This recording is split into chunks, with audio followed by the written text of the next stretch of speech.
ಭಕ್ತಿ ಮತ್ತು ನಂಬಿಕೆ ಎಲ್ಲಿರುತ್ತದೆಯೋ ಅಲ್ಲಿ ಅಸಾಧ್ಯವಾದುದು ಸಾಧ್ಯವಾಗುತ್ತದೆ ಎಂಬುದಕ್ಕೆ ಕೋಲಾರ ಜಿಲ್ಲೆಯ ಶ್ರೀನಿವಾಸಪುರ ತಾಲೂಕಿನ ಆಚನಪಲ್ಲಿ ಗ್ರಾಮವೇ ಸಾಕ್ಷಿ. ಪುರಾತನ ಇತಿಹಾಸ ಹೊಂದಿರುವ ಅತ್ಯಂತ ಶಕ್ತಿಶಾಲಿ ದೇವತೆ ಎಂದು ನಂಬಲಾದ ಶ್ರೀ ಚೌಡೇಶ್ವರಿ ದೇವಸ್ಥಾನವು ಈಗ ಭಕ್ತರ ಸಹಕಾರದೊಂದಿಗೆ ಭವ್ಯವಾಗಿ ಮರು ನಿರ್ಮಾಣಗೊಂಡಿದೆ. ಶ್ರೀನಿವಾಸಪುರ ತಾಲೂಕಿನ ಆಚನಪಲ್ಲಿ ಗ್ರಾಮದ ಚೌಡೇಶ್ವರಿ ದೇವಸ್ಥಾನವು 100 ವರ್ಷಗಳ ಇತಿಹಾಸ ಹೊಂದಿದೆ. ಸತ್ಯ ದೇವತೆ ಎಂದೇ ಖ್ಯಾತಿ ಪಡೆದಿರುವ ಈ ತಾಯಿಯ ಮಹಿಮೆ ಅಪಾರ. ಈ ಪುರಾತನ ದೇಗುಲ ಶಿಥಿಲಗೊಂಡು ಮಳೆ ಬಂದಾಗ ಸೋರುತ್ತಿರುವುದನ್ನ ಕಂಡು ನಿವೃತ್ತ ಮುಖ್ಯೋಪಾಧ್ಯಾಯರಾದ ವೆಂಕಟಪ್ಪನವರು ಹಾಗೂ ಅವರ ಮಿತ್ರರು ಸೇರಿ ಒಂದು ಮಹತ್ತರ ತೀರ್ಮಾನ ಕೈಗೊಂಡು ದೇವಾಲಯದ ಅಭಿವೃದ್ಧಿ ಕುರಿತು ವೆಂಕಟಪ್ಪನವರು ಮಾತನಾಡಿ, ನಾನು ಚಿಕ್ಕಂದಿನಿಂದಲೂ ಈ ದೇವತೆಯ ಶಕ್ತಿಯನ್ನು ನೋಡುತ್ತಾ ಬಂದಿದ್ದೇನೆ. ಇಲ್ಲಿನ ದೈವಿಕ ಮರಗಳನ್ನು ಹಾನಿ ಮಾಡಿದವರಿಗೆ ವಂಶೋದ್ಧಾರವಿಲ್ಲ ಎನ್ನುವಷ್ಟು ಶಕ್ತಿ ಈ ಜಾಗಕ್ಕಿದೆ. ದೇವಸ್ಥಾನ ಸೋರುತ್ತಿರುವುದನ್ನು ಕಂಡು ನಾವೆಲ್ಲ ಸೇರಿ 21 ಜನರ ಟ್ರಸ್ಟ್ ಮಾಡಿಕೊಂಡೆವು. ಸುಮಾರು 1.25 ಕೋಟಿ ರೂಪಾಯಿ ವೆಚ್ಚದಲ್ಲಿ ಭಕ್ತರ ದಾನ ಹಾಗೂ ನಮ್ಮೆಲ್ಲರ ಶ್ರಮದಿಂದ ಇಂದು ಭವ್ಯ ದೇಗುಲ ಸಿದ್ಧವಾಗಿದೆ. ಸಾಕ್ಷಾತ್ ನಾಗರಾಜನೇ ಹೆಡೆಯೆತ್ತಿ ಆಡುವ ದಿವ್ಯ ದರ್ಶನ ಕೂಡ ನಮಗೆ ಇಲ್ಲಿಯಾಗಿದೆ. ಈ ಭವ್ಯ ದೇಗುಲದ ಪುನರುಜ್ಜೀವನ ಮತ್ತು ಕುಂಭಾಭಿಷೇಕ ಕಾರ್ಯಕ್ರಮವು ಮುಂಬರುವ ಫೆಬ್ರವರಿ ತಿಂಗಳ ಮಾಘ ಮಾಸದ 4, 5 ಮತ್ತು 6ನೇ ದಿನಾಂಕಗಳಂದು ಅತ್ಯಂತ ವಿಜೃಂಭಣೆಯಿಂದ ನಡೆಯಲಿದೆ. ಈ ಪುಣ್ಯ ಕಾರ್ಯಕ್ರಮಕ್ಕೆ ಸುತ್ತಮುತ್ತಲಿನ ಗ್ರಾಮಗಳ ಸಾರ್ವಜನಿಕರಿಗೆ ಮತ್ತು ಸರ್ವ ಭಕ್ತಾದಿಗಳಿಗೆ ಹೃತ್ಪೂರ್ವಕ ಸ್ವಾಗತವನ್ನ ಕೋರಲಾಗಿದೆ.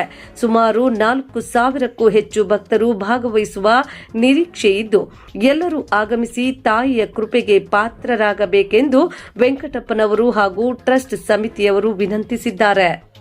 ನನ್ನ ಹೆಸರು ವೆಂಕಟಪ್ಪ ಅಂತ, ನಿವೃತ್ತ ಮುಖ್ಯೋಪಾಧ್ಯಾಯರು ಅಗ್ರಮ್ನಲ್ಲಿ ನಾನು ಸೇವೆ ಮಾಡಿ ನಿವೃತ್ತಿಯಾಗಿದ್ದೀನಿ.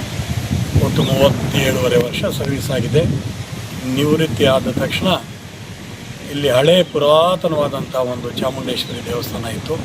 ಎಲ್ಲರೂ ಚೌಡೇಶ್ವರಿ ದೇವಸ್ಥಾನ ಅಂತ ಹೇಳ್ತಾರೆ. ಬಹಳ ಪ್ರಸಿದ್ಧವಾಗಿರ್ತಕ್ಕಂಥ ದೇವಸ್ಥಾನ. ನಾನು ಚಿಕ್ಕಂದಿನಿಂದ ಕೂಡ ನೋಡ್ತಾ ಇದ್ದೀನಿ. ನನಗೆ ಇವಾಗ 65 ವರ್ಷ ವಯಸ್ಸು. ಆದರೂ ಕೂಡ ಬಹಳ ಸತ್ಯ ದೇವತೆ. ಸುಮಾರು ಒಂದೊಂದು ಮುಷ್ಟಿ ಮರ ಇಷ್ಟು ದಪ್ಪ ಇತ್ತು.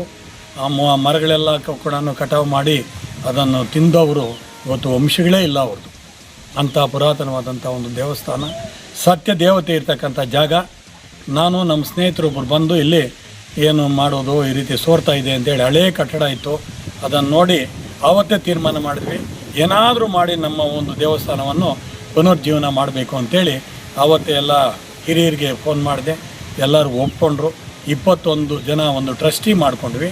ಟ್ರಸ್ಟಿ ಮುಖಾಂತರ ಈ ದೇವಸ್ಥಾನವನ್ನು ನಾವು ಕೆಡವಿ ಹೊಸದಾಗಿ ನೂತನವಾಗಿ ಮಾಡಬೇಕು ಅಂತೇಳಿ ಮಾಡಿದ್ದೀವಿ. ಸುಮಾರು 1.25 ಕೋಟಿಯಷ್ಟು ಖರ್ಚಾಗಿದೆ. ದಾನಿಗಳು ಸಹಾಯ ಮಾಡಿದ್ದಾರೆ. ನಮ್ಮ ಕೈ ಕೆಲಸ ಕೂಡ ಬಹಳಷ್ಟಿದೆ. ಈ ದೇವತೆಯ ಒಂದು ಸತ್ಯಾಂಶ ನಮ್ಮ ಊರಿನಲ್ಲಿ ಎತ್ತಿ ಕಾಣಿಸ್ತಾ ಇದೆ. ಅಂಥ ಪುರಾತನವಾದಂಥ ದೇವಸ್ಥಾನ, ನಾನು ಎಂದೂ ಕಾಣಿಲ್ಲ ಅಂಥ ಸತ್ಯ ದೇವತೆ. ದಿವ್ಯ ದರ್ಶನ ಕೂಡ ಆಗಿದೆ. ಬಂದ ತಕ್ಷಣ ಒಂದಿಷ್ಟು ದಪ್ಪ ಹಾವು ಹಂಗೆ ಎಡೆ ಎತ್ಕೊಂಡು ಆಡ್ತಾ ಇರ್ತಕ್ಕಂಥ ದೃಶ್ಯ ಕೂಡ ನಾವು ಇಲ್ಲಿ ಕಂಡಿದ್ದೀವಿ. ಆ ತಾಯಿ ಎಲ್ಲರಿಗೂ ಚೆನ್ನಾಗಿ ಮಾಡಿದ್ದಾರೆ. ಕೆಲವು ಬೇರೆ ಬೇರೆ ಊರುಗಳಿಂದ ಬಂದು, ಸಾರ್ ಇಲ್ಲಿ ನಮಗೆ ತುಂಬ ಒಳ್ಳೆಯದಾಗಿದೆ ಅಂತೇಳಿ ಪೂಜೆ ಮಾಡ್ಕೊಂಡು ಹೋಗ್ತಾ ಇದ್ದಾರೆ, ದೀಪಗಳು ಮಾಡ್ಕೊಂಡು ಹೋಗ್ತಾ ಇದ್ದಾರೆ. ಅವ್ರ ಕೈಲಾದಷ್ಟು ಸಹಾಯ ಕೂಡ ಮಾಡಿದ್ದಾರೆ. ಈ ದೇವತೆಯ ಒಂದು ಪವಿತ್ರತೆ ಬಹಳ ಪವಿತ್ರವಾದದ್ದು. ಈ ದೇವತೆಗೆ ನಾವು ಈ ಫೆಬ್ರವರಿ ಮಾಘ ಮಾಸದಲ್ಲಿ 4, 5, 6ನೇ ದಿನ ನಾವು ಪುನರ್ಜೀರ್ಣೋದ್ಧಾರ ಕಾರ್ಯಕ್ರಮ ಇಟ್ಕೊಂಡಿದ್ದೀವಿ. ಎಲ್ಲರಿಗೂ ಆಹ್ವಾನ ಪತ್ರಿಕೆ ಕಳಿಸ್ತಾ ಇದ್ದೀವಿ.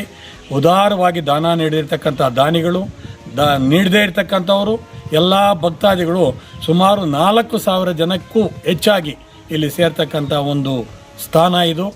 ಆವತ್ತಿನ ಒಂದು ಕಾರ್ಯಕ್ರಮಗಳು ಬಹಳ ಸುಂದರವಾಗಿರ್ತವೆ, ಪವಿತ್ರವಾಗಿರ್ತವೆ. ಈ ಕಾರ್ಯಕ್ರಮಕ್ಕೆ ಎಲ್ಲ ಸರ್ವ ಭಕ್ತಾದಿಗಳು ಕೂಡ ಆಗಮಿಸಬೇಕು. ಅವರ ಕೈಯಲ್ಲಾದಷ್ಟು ಸಹಾಯನೂ ನೀಡಬೇಕು. ಈ ಒಂದು ಕೆಲಸ ಬಹಳ ಸುಸೂತ್ರವಾಗಿ ನಡೆಯುವುದಕ್ಕೆ ಅನುಕೂಲ ಮಾಡಿಕೊಡ್ಬೇಕು ಅಂತೇಳಿ ಈ ಮೂಲಕ ಟ್ರಸ್ಟಿ ಮೂಲಕ ಆಚಂಪಲ್ಲಿ, ಅಗರ, ಚೆನ್ನಹಳ್ಳಿ, ಆಮೇಲೆ ಇದು ಮೊಹಮ್ಮದ್ಪುರ, ಮಲಗಾನಹಳ್ಳಿ, ಯಲ್ದೂರು, ಗೊಟ್ಟಕುಂಟೆ, ಸೀಗಹಳ್ಳಿ ಈ ಎಲ್ಲ ಊರುಗಳ ಪರವಾಗಿ ನಾನು ಆಧಾರದ ಸ್ವಾಗತವನ್ನು ಕೂಡ ನಾನು ಅವರಿಗೆ ಬಯಸ್ತೀನಿ.